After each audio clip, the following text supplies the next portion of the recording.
Hey everybody, welcome back to the channel. My name is Hack, and in this video we'll be checking out yet another easy build for New World. This is our unkillable tank setup, a heavy armor build focusing on sword and shield and hatchet, with fantastic defense and self-healing, crowd control, and multiple taunt capabilities, including AOE taunt. So if you want a super easy tank build for New World that can last you all the way till endgame, this is going to be the setup for you.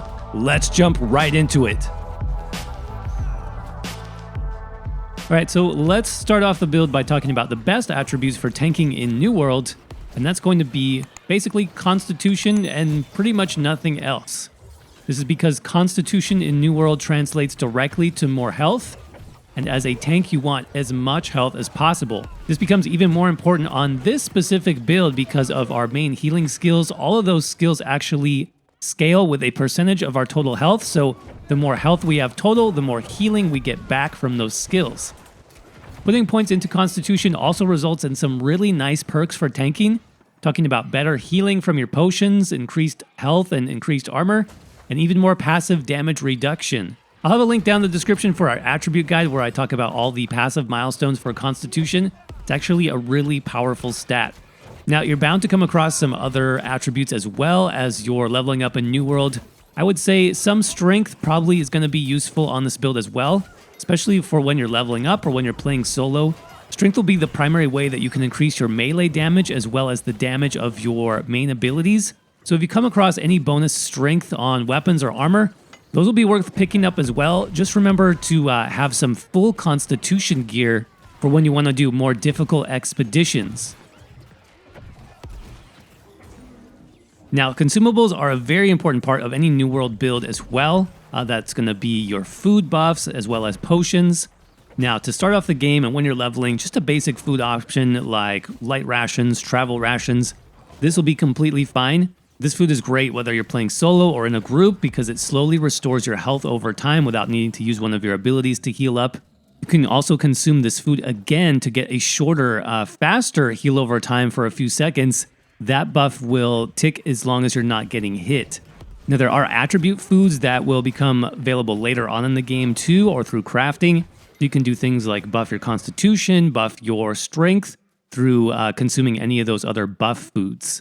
Now, in terms of potions, healing potions are essential on pretty much any build in New World, but even more so on a tank. Now, at the start of the game, the main thing you'll have access to is the weak health potion, which is it's fine for the beginning of the game, but you'll want to start to upgrade these as soon as you can and hang on to any better options, those being common health potions and especially strong health potions. Those better healing potions are essential for tanks, as having that extra burst heal for emergencies can be a pretty nice lifesaver. Whether you're out soloing or even if you're grouped with a healer, maybe their mana runs out or you're out of range, having that extra free heal every 30 seconds or so is really, really good.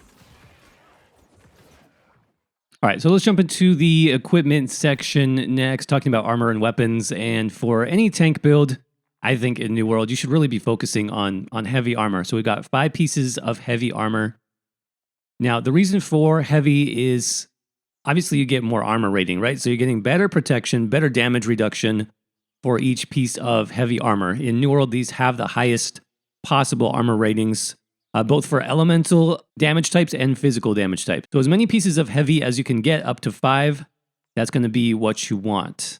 Now, while you're leveling up, a couple of light, medium pieces is fine. That's totally fine. But once you start getting into expeditions and things like that, definitely go full heavy armor. You can see the bonuses that you get for being equipped in heavy here under the equip load system. It's a pretty cool system. I like how New World does it. It gives you different bonuses based on what your build is set up as, either a light, medium, or heavy build. And that's based on a combination of the weight of all your pieces. So you can mix and match, and that's going to be better for like DPS and PvP type builds. But for tanks, you can see going heavy, you get the extra block stability that's increased by 15%. And also your crowd control debuffs last longer. So yeah, we definitely want that on our setup. Now, in terms of armor pieces so far, this build is still early on. This was recorded during beta, actually. So we've got some Forsaken pieces. This comes from Amrine Expedition that that group dungeon. So Forsaken Breastplate of the Century, this is really good because it gives you all Constitution. We'll talk about our attributes in a little bit, but Constitution is going to be very useful. So I definitely recommend you run the Amrine Expedition a little bit. Before that, actually in the area around it, the Amrine Temple, which is the sort of the overland area, you can get this set called Ancient. This set is pretty good too. It has pretty high armor values. Even before that, let's say as you're leveling up, something that you can focus on getting is going to be your faction gear. Now, I do have a separate video talking about early armor sets and specifically how to pick up this faction gear. I would definitely recommend you get that around level 15 or so, and that'll actually carry you into your first expedition where you can start picking up some of these better pieces. So I am running a couple of those faction pieces still. I've got a couple of Forsaken pieces and a couple of Ancient pieces. So that's the armor. Of course, we do have a shield, being a sword and shield set up. Now, I do recommend Kite Shield if you can get this. So these typically have a little bit better armor rating and block stability. They're better for tanking, basically. You can get the round shield when you're leveling up. That's totally fine. But if you can pick up a Kite Shield somewhere, that's going to be ideal. Jewelry pieces, we don't have a lot yet. This is just leveling up the build. So you do get very early on from the town quests, this Tribal Loyalty Charm, 8 Constitution. Definitely equip that earlier. Later on in the story, you'll get some ring pieces as well that you can fill out. And then in terms of the weapons, this is really, really important. So obviously, sword and shield is what we want on our first weapon. But the sword itself is important, okay? You want a sword with a gem slot, and then you want to slot what's called a carnelian cut gem. Now, you don't have to craft this or anything yourself. They're usually pretty easy to get on traders. I think I found this like on the second day of beta. I found the gem, and then this sword is just a faction sword that I've gotten from my faction vendor. Slot that gem, and then you have active taunt. We'll talk about this more in the skills section, but you have certain skills basically that if you have a carnelian gem slotted in your weapon, then you get an active taunt from that skill. Without the gem, you don't get the taunt. So this is extremely important. If you're calling yourself a tank, you need to be able to taunt enemies off of your group. And this is how you do it in New World. So you need that carnelian gem. Our secondary weapon, which is the hatchet, you also want a carnelian gem. So you're looking for any type of hatchet really that has a gem slot in it. And then you just purchase another carnelian gem, slot that in there, and then you're good to go. Early on, the type of bonuses don't really matter. I've got intelligence on this, which obviously is not ideal. Early on, you just want anything that has room for that carnelian gem, and you want to pick that up as soon as possible. All right, let's talk about weapon skills next. What do we want on the tank setup? So sword and shield is where you want to start. This is actually the first weapon that you get in New World, so it's quite easy to spec into a tank. Now, generally, the trees here, Swordmaster and Defender. Swordmaster is more offensive. Defender is more of your defensive skills. So you can see I'm up to level 10 right here on the Sword and Shield, and I have literally every single point invested in the Defender tree. Now, that doesn't have to be always true. As you're leveling up, you might want to actually put a few points into Swordmaster just to make it a little bit easier. Some things like Whirling Blade are really good for leveling up. But as we transition into tanking expeditions, you want to be moving those points over into the Defender side of things. And our abilities here, Shield Rush. This is a movement ability. It's also a knockback, so a brief little stun. In addition to that, we also have Shield Bash. This is a 2-second stun. It actually can go up to 3 seconds. You can see this is Taunt Gem compatible. So the Carnelian Gem that we talked about earlier, which is slotted into our sword, this is going to give a nice 6-second stun to all enemies hit. By the way, you can hit multiple enemies with this, which is pretty good. You just need to make sure those enemies are close enough together, and then you can get multiple taunts out with one of these, which is important because it has a longer cooldown. And then the third active ability is going to be Defiant Stance. This reduces incoming base damage by 30%. It's also Taunt Gem compatible. The great thing about this is that it is an AOE taunt. So it's a 6-second taunt to all enemies within 8 meters of you, which is a pretty far range. Now, the important passives that you'll want, I would actually go down here to Defiant Stance first. Pick up Final Countdown, so this gives you greater damage reduction, and then Restoration. This gives you a nice little burst heal when that Defiant Stance ends. Other passives that are quite good, Sturdy Shield. This gives you additional armor. I would get Defensive Training for the extra Fortify. That's a damage reduction buff anytime you block. That's pretty good. Intimidating Bash. This increases your threat generation to keep those enemies attacking you instead of your group. And then Final Blow, the third light attack, deals 15% more damage and causes more threat. So you can see anything basically that's going to increase our threat level to keep those enemies attacking us. That's what we're going to want to invest in first. And like I said, I only have 10 points. I would definitely go back, pick up a few more passives on our way to the final ability here. So things like Sturdy Grip, that reduces the stamina cost of your blocking. That's really important. Elemental Resistance, the magical damage in this game, especially in dungeons, is quite... it hits you quite hard, so picking up something like this would be good as well. Improved Rush, that's going to cause weaken on your enemies, so reducing their damage done. And eventually you're going to want to get this. Defensive Formation. So while blocking, you reduce the damage to all of your allies by 30%. That's a huge, huge buff for your group. So this is what I'll be working towards on the Sword and Shield side. All right, let's talk about the Hatchet Skills next. For this weapon, we'll be focusing on the first tree called Berserker. The throwing tree, this would be more for like a PvP build, or if you want more of a DPS setup, you could probably do something like that for like a medium range build. For the tank setup, though, definitely will be wanting Berserker. That's due mainly to Berserk. This ability is fantastic for tanking. Not only do you get a heal eventually through the passes, which we'll look at, but this is also another AOE taunt. So just like how we had Defiant Stance on the Sword and Shield, Berserk is going to be our taunt on the Hatchet. So you basically have alternating AOE taunts, which is really great for this build, especially in dungeons. Going along with that, we also have Feral Rush. That's the next ability. So it's a sprinting melee attack. Leaps forward, hitting twice. And then we have Raging Torrent. Performs 4 fast attacks, each dealing 90% weapon damage. These really aren't crucial to a tanking setup. This will be good for leveling, but really the main ability that you want to use here is Berserk. So we'll want to unlock these passives for tanking. On the Hunt, increases your movement speed by 20%. Berserking Refresh. This is where you get that healing back. So you're gaining now a portion of your health back every 4 seconds, up to a max of 30% of your max HP. So it's a really good consistent heal. That's over the duration. So since this lasts about 12 seconds, you'll get about 3 or 4 total heals out of that. As of Berserking Purge, it's going to remove any crowd control effects. And then let's see, I also have Enraged Strikes. Light and heavy attacks deal 20% more damage if the target is below 30% health.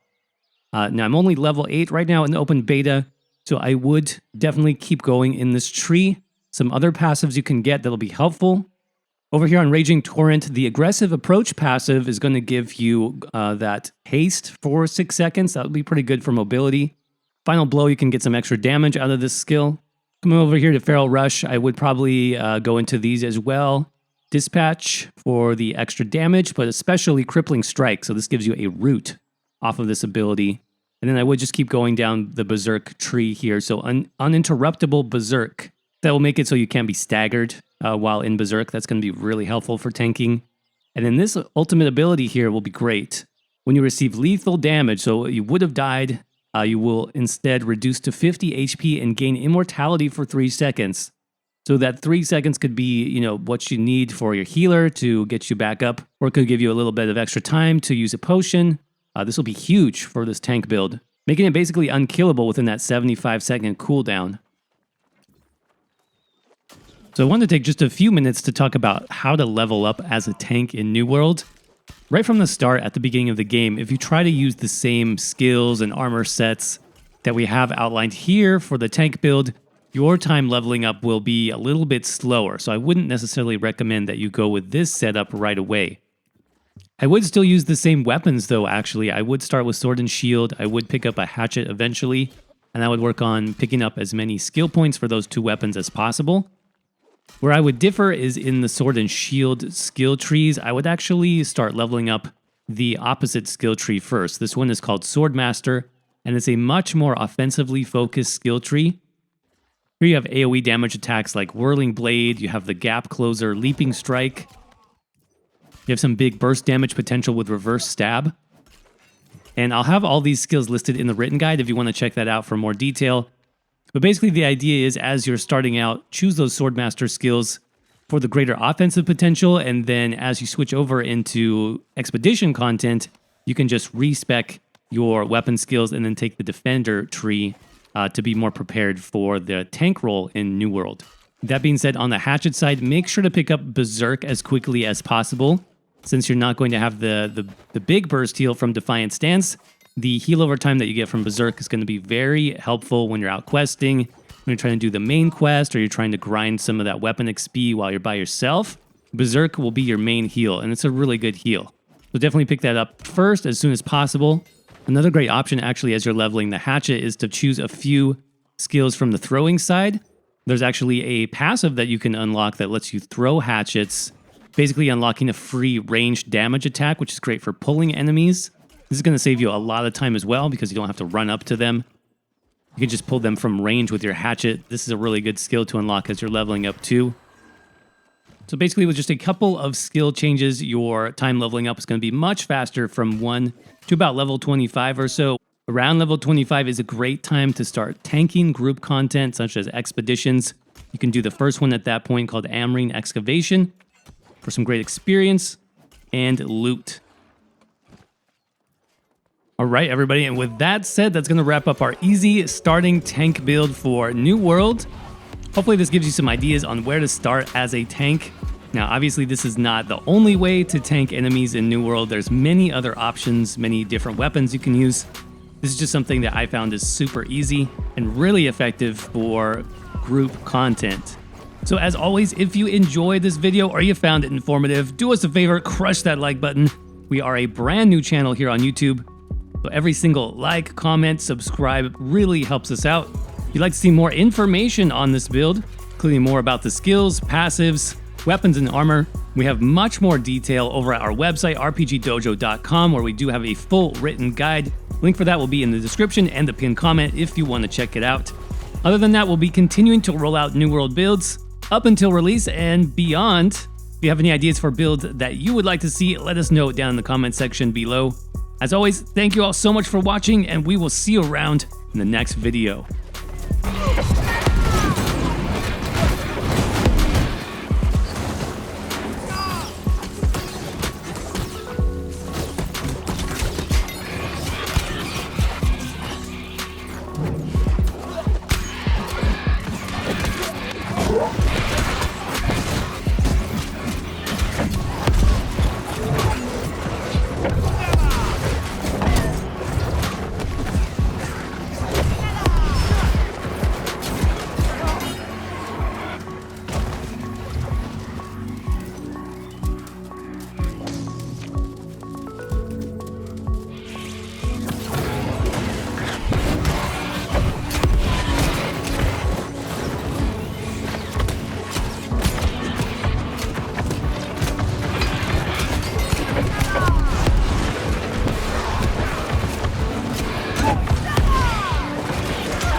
Let's go.